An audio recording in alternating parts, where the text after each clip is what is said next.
She was very fed up. अब होता ये है कि हैप्पी प्रिंस क्या कहता है उस लिटिल स्वैलो से कि वो एक ऐसी वुमेन को देख रहा है जो ऑलरेडी बहुत ज़्यादा परेशान है। वो एम्ब्रॉयडरी कर रही है, मतलब जो कढ़ाई होता है फ्लावर्स का वो कर रही है, और उनकी जो बच्चा है, मतलब उनका जो बेबी है वो ऑलरेडी क्या है, उनका जो सन है वो ऑलरेडी इल है, फीवर है उसको, जिस तरह से वो उसको ऑरेंज की नीड्स है। But they have already very poor, वो इतने ज़्यादा गरीब हैं कि वो उसकी मदर उनको कुछ नहीं दे सकती सिवाय क्या है, रिवर का वाटर, जिस कारण से उसका बेबी बहुत ज़्यादा रो रहा है। तो फाइनली वो उससे रिक्वेस्ट करता है, swallow swallow little swallow please give them my shorts Ruby.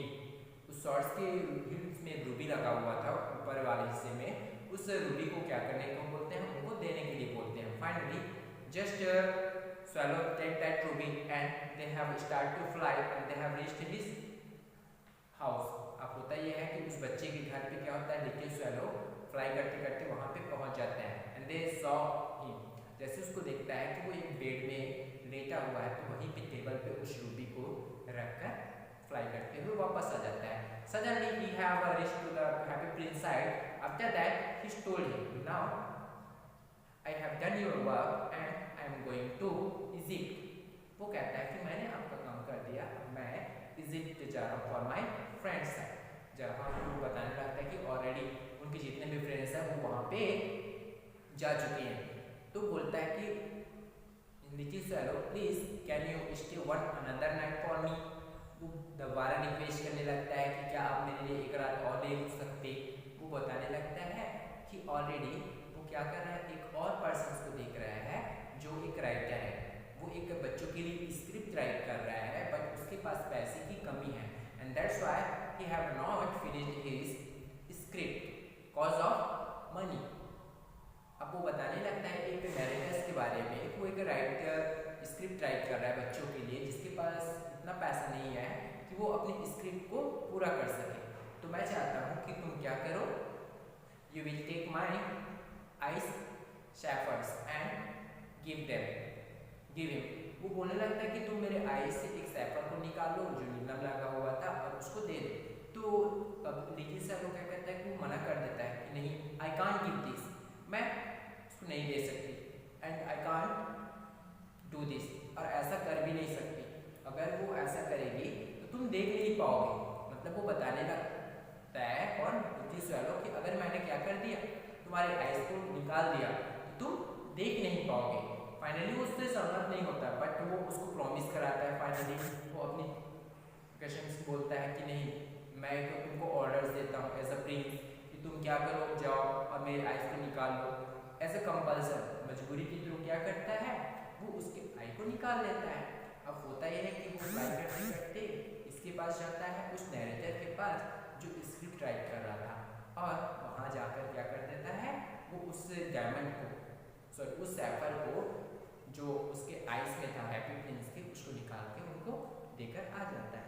अब जैसे दोबारा आता है, फिर वो कहता है कि अब मैं जा रहा हूँ, मुझे अब जाना चाहिए बिकॉज टाइम हैव ओवर। अब उसको पहुँचना बहुत जरूरी था उसके क्या के लिए, उसकी बॉडी के लिए, क्योंकि टेम्परेचर जो था यहाँ का बहुत ज़्यादा कोल्ड था। तो बोलने लगता है कि डियर लिटिल स्वैलो, क्या तुम एक नाइट और नहीं रुक सकते। मैं एक ऐसी गर्ल को देख रहा हूँ जो क्या करती है, she is very poor and she is selling matchboxes, but that matchboxes have already every have fell down on the granite and that's why her father will be shouted and beat her। वो कहने लगते हैं कि मैं एक ऐसी girl को देख रहा हूँ जो एक छोटी सी गर्ल है, वो मैच बॉक्स देखती है क्योंकि उनका फैमिली बहुत गरीब है, और उनके जो मैच बॉक्स है वो क्या हो गया, वाटर्स पे गिर गया है, जिस कारण से उसके फादर्स उसको बहुत डांटेंगे और मारेंगे भी। तो मैं चाहता हूँ कि तुम क्या करो, मेरे जो सेकेंड आई का स्पैरो है उसको निकाल कर तो उस बच्चे को दे दो, ताकि वो उनके पेरेंट्स उसको ना मारे। अब वो फिर दोबारा क्या कहता है कि नहीं, वो मना कर देता है। अगर वैसा किया तो क्या हो जाएगा कि तुम पूरी तरीके से ब्लाइंड हो जाओगे। लेकिन वो फिर क्या करता है, उसको रिक्वेस्ट करता है कि नहीं, तुमको आपको करना ही पड़ेगा। अब वो फाइनली क्या करता है, जब स्वैलो मारने के लिए एग्री नहीं होता तो तैयार बोलने लगता है कि मेरा ऑर्डर है, तुम क्या करो, मेरे आइस को निकाल दो। अब वो होता यह है कि वो उसके आइस को निकाल लेता है और जाकर उसको उस गर्ल को दे देते। She is very happy when she was found that it's a very costly stone. जैसे उस पत्थर को अब स्टोन है ना, तो उस स्टोन को पाकर वो बहुत ज़्यादा हैप्पी हो जाती है। अब इतना हैप्पी होती है कि वो जंप करते करते अपने फैमिली घर की ओर चली जाती है। अब जैसे ही आती है, so after that Happy Prince told to the swallow, now little swallow thank you and now you can go to your place। वो कहने लगता है कि हाँ अब तुम अपने जगह पे जा सकती हो। लेकिन जो लिटिल स्वैलो होता है वो कहता है कि नहीं, अब मैं जाना नहीं चाहता, मैं यहीं पे रहकर पूरी सिटी का देख रेख करूँगी। और वो बताने लगती है कि जैसे वो देखेगी और वो हर चीज़ों को बताएगा जैसे कि वो हैप्पी प्रिंस की आई से वो बताने लगते हैं कि जिसको इस सिटी में लोगों को प्रॉब्लम होगा, she will be share with Happy Prince, वो हैप्पी प्रिंस के साथ शेयर करेंगे। तो वो क्या करने लगते, डेली वो सिटी में अप्लाई कर करके जाते थे क्या प्रॉब्लम्स है, वो सबको आगे बताने लगते कि लोगों को कितना प्रॉब्लम्स हो रहा है एज अ बेगर्स, उनको खाने के पास नहीं। तो बार बार ये सब चीज़ आने के बाद जब हैप्पी प्रिंस को बताते तो हैप्पी प्रिंस बहुत ज़्यादा हर्ट होता है। हर्ट होने के साथ साथ वो कहने लगता है कि अब मेरे बॉडी में क्या है, जो गोल्ड लेयर है वो उसको तुम क्या करो, निकाल कर ले जाओ और पूरे जितने भी पीपल्स को प्रॉब्लम्स है, जितने भी बेगर्स है, उनको क्या करो, उस गोल्ड को देते जाओ। तो बार बार क्या करती है, अपने जोश से वो उसको निकालती जाती है गोल्ड लेयर्स को। और जो इसमें क्या होते हैं पीपल्स होते हैं, स्पेशली पुअर पीपल्स, उनको वो देती जाती है। फाइनली होता यह है कि now as a happy prince they have a gold medals which have completely finished। अब उनका गोल्ड मेडल्स क्या होता है, खत्म हो जाता है।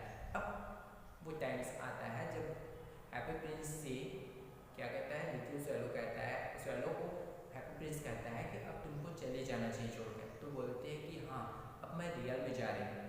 तो बोलते हैं कि कहाँ, अब मैं अपनी दुनिया पे जा रही हूँ जहाँ मुझको जाना पड़ेगा।